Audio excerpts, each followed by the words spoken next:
Installation of the dispenser is easy and only takes a few minutes.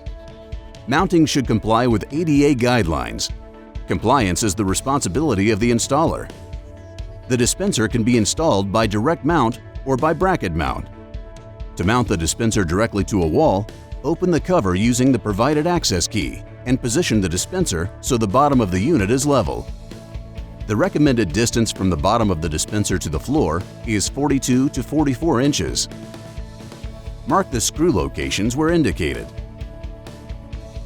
Secure the dispenser to the wall with 4 screws and appropriate anchors. To mount the dispenser using brackets that are sold separately, first assemble the brackets by connecting the sides. Ensure the arrows are pointing up and the top is level before marking screw locations. The recommended distance from the bottom of the bracket to the floor is 47 to 50 inches. Peel the paper from both sides of the adhesive and adhere to the mounting brackets. Apply the bracket to the wall with firm pressure. Use 4 screws with appropriate anchors to secure the bracket. Fit the dispenser onto the bracket and lock it into place by gently pulling downward.